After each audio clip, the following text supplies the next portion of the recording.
welcome back. You're on the Citizen Business Centre, and we'd love to hear from you. The hashtag is Citizen Business, and on SMS, do send us a message on 22422. Now, earlier this year, Bloomberg ranked Kenya among the 3 fastest growing economies in the world. One of the key signs, of course, of a growing economy is its commercial real estate sector. Today, the sheer size and number of large commercial real estate projects that are taking root across the country point to growing confidence in Kenya's economy. And for the last 1 year, Centum Investment Company, a locally owned investment firm, has grabbed news headlines for its mega investment deals that span across Kenya's key economic sectors. Tonight on Citizen Business Centre, we speak to the man at the helm of Centum, that's James Mworia, the Chief Executive Officer. James, thank you so much for joining us on the Business Centre tonight. Thank you very much. It's a pleasure. Let me begin by asking you just to give us an eye into the Two Rivers project. For somebody who does not understand what it is, describe it to us, particularly with the scale and how different it is from other mega commercial real estate projects that we're seeing. Okay, so Two Rivers is a city, and when we began the development, it was about providing a solution to the congestion that exists in our cities and providing a higher quality product. Two Rivers sits on 100 acres. When complete, we'll have 8.5 million square feet of development, cutting across in retail, offices, residential, possibly medical services. We have hotels within Two Rivers.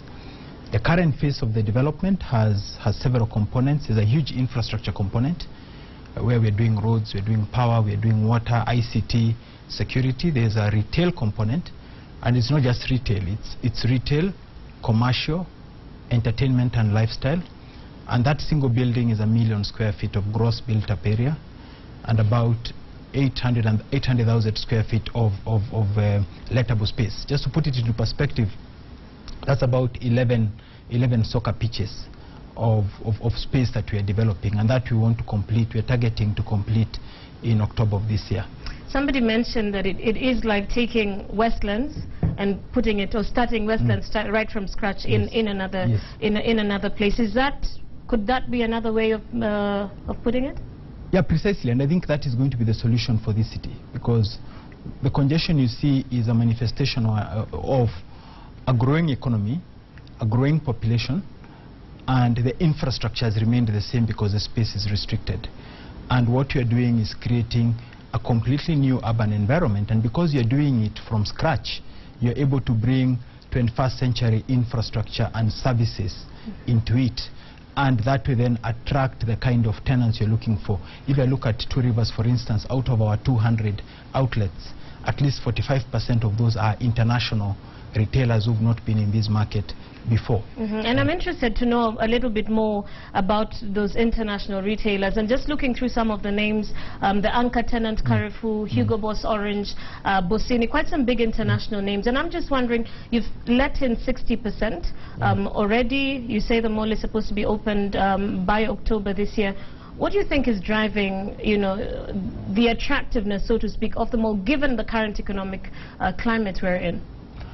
I think it's driven by several factors. One, the economy is growing, and there's consumer spending, and the challenge is finding places where people can spend their money and have a good experience comfortably. For a long time, these international retailers have wanted to come into the market, but what has been lacking is facilities of scale. When you look at Carrefour, they have 110,000 square feet.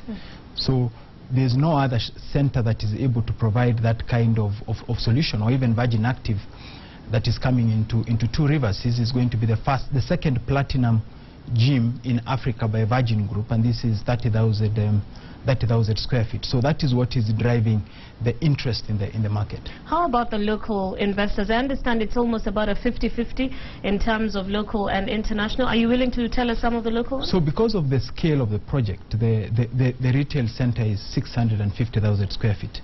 It is by far the largest retail shopping complex that we have in East Africa. That has given us the flexibility to accommodate as many of the local retail brands as we can, in addition to the international. So let me pick an area like financial services.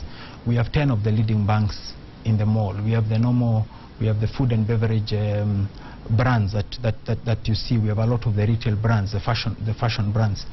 But I think the key thing here is what else is different. If I look at entertainment component, we have a whole waterfront that we are developing.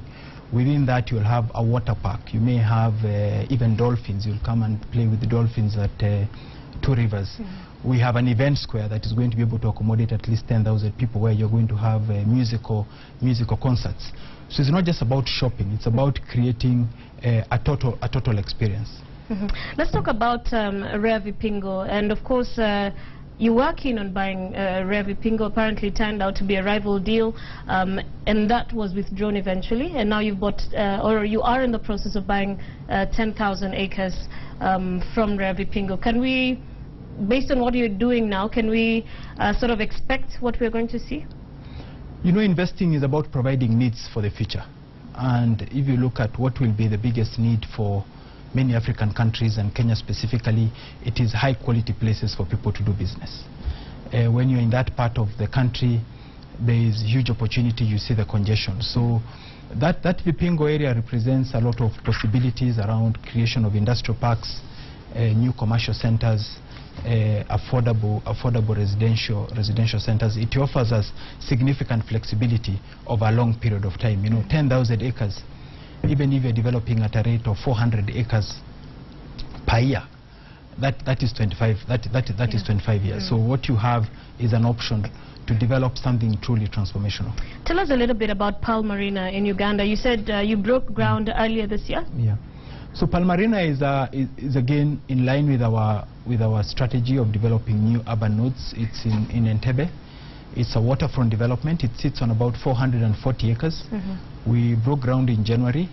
That's phase 1. So we've started off with a residential component. With time, you then bring in schools, bring in hospitals, bring in a hotel. You then, of course, have the marina, have the commercial space, and we are creating a destination. So we'll be on that site for a while. I expect phase 1 will probably be complete, or the initial phase, what we began, towards the end of the year. By mid this year, we'll be in the market, and we'll be continuously rolling out the product. Two Rivers, Marina, how are you financing the, these? And of course, we've heard about a few deals that have taken place recently.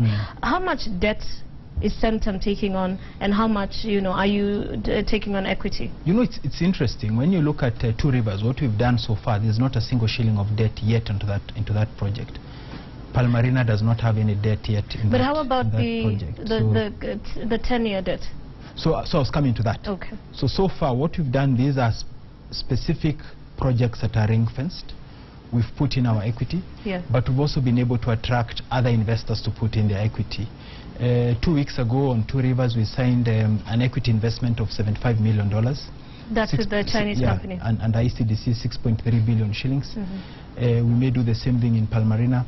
The constraint is not capital. The constraint is the development of an investable concept that investors can support. A lot of these concepts that we are developing, we have a huge interest from local and international investors to partner with us, and that's our model, is to act as a catalyst for development and to be able to attract capital into specific projects. So are you saying that you're not worried about taking on too much debt? As things stand, actually we have too little debt. If you look at Two Rivers as an example, the debt we have is $80 million. The equity in the project far exceeds the debt, and the debt has not yet come into the project. And this is long-term debt based on the cash flows of the specific project. Let's talk about shareholder value, because at the end of the day, the person that wants to remain happy is a shareholder. And looking at your financial results for in the past, we can confidently say that shareholder value has been quite significant. But with the new projects that you're taking on, what can the shareholder expect? I think the shareholder should expect even increased value over the last, since 2009 when we began on this path. 1 shilling invested in Centum is in excess of 7 shillings today. Today we're in a position where we have very proprietary investment opportunities across the key sectors of the economy. And I will not be surprised, and our target is really 30% return year on year, which means for an investor you're essentially doubling your capital or your investment every 2.5 years. That's our target as a management team. And what's your long-term look at the real estate sector? You know, clearly we're saying we're going through quite a boom in the commercial real estate sector across East Africa, not just Nairobi, in some of the countries you're in as well. How long do you think that boom will last? Keeping in mind new projects that you're taking on, which I know you probably would not want to talk about at this moment. Yes, I think it will last for a long time, depending on how we play this particular opportunity. Commercial retail opportunity has the potential to transform the economy of this country. If I give you the example of Dubai Mall in Dubai, which opened in November 2008, last year it received 80 million visitors. 40% of those are foreign visitors in a country with a population of 2 million. Given the strategic location of Kenya relative to the rest of Africa, we have the opportunity to be the retail and entertainment destination of this particular region. Today we get 1.5 million visitors into this country, but the nature of the customer is changing. The average tourist is between 25 and 45 years old. Besides coming here and seeing, enjoying our fantastic beaches, enjoying the wildlife, they want an entertainment, they want experience, they want to shop. If we are able to target that market, I believe we can triple, quadruple the number of visitors coming into this country and expand the services sector. Because when you look at Kenya, you're not just looking at the Kenyan market, you're looking at the entire region. So Two Rivers specifically, we are targeting to have 40,000 visitors a day. So those are not just local. This is a regional center. This is about attracting visitors and shoppers who are coming to have a very unique experience from across the entire region and internationally. Let's quickly talk about one other project, and that's of course the Llama coal power project, which was in dispute the last time you were here at the Citizen Business Center, and I understand now it's back on track? Yes. Where are you currently? So on January the particular dispute was resolved by the tribunal. As you've seen, there's been no appeal, so the issue has moved on. We've made significant progress in getting to financial close. We have raised the bulk of the debt. We are about to close on the bulk of the equity. We are targeting to get financial close in September. We are working on October as the groundbreaking date, and we are targeting that is 30 to 36 month construction period.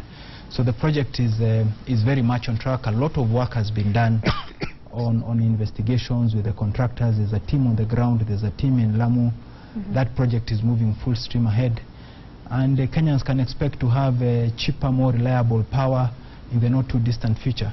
All right, and you mentioned, of course, that the financing is almost complete? Yes. All right, and when will we hear about it? So the financial close is in September. Yes. And the reason it's in September is not just because of the financing, it's because there are a number of conditions precedent that come before you can finalize the financing. You need to finalize your designs. There are a lot of, and that's really what. But where is the financing coming from? So the bulk of the debt component is coming from ICBC Bank in China. That's the bulk of the debt. The equity is a blend, local sources and international sources for the equity component. All right. Now we're coming to the end, and this month we've been taking a keen focus on young CEOs, and our audience wants to pick up a lesson or two. And I just want to find out, what would you say is the biggest lesson that you have learned, knowing that you started off at Centum as an intern? You know, what is one lesson that you can share with our young audience who are watching you tonight? I think the big lesson is believe in yourself, have an optimistic view towards life, work towards your goals. Do not be discouraged. Learn from your failures. I've had a lot of challenges, and pick yourself. And I believe we are up for a brighter future. But above all, prepare yourself for the opportunities that do not yet exist. That's what we are doing. We're preparing ourselves to be ready when the opportunities come. Oh, wow, fantastic. All right, James Mworia, the CEO of Centum Investments, letting us in on some of their big projects, the big projects that they have taken on. Well, we'll take a short break now. We'll be back with your feedback right after this break, as well as a look at the Bulls and the Bears of the week.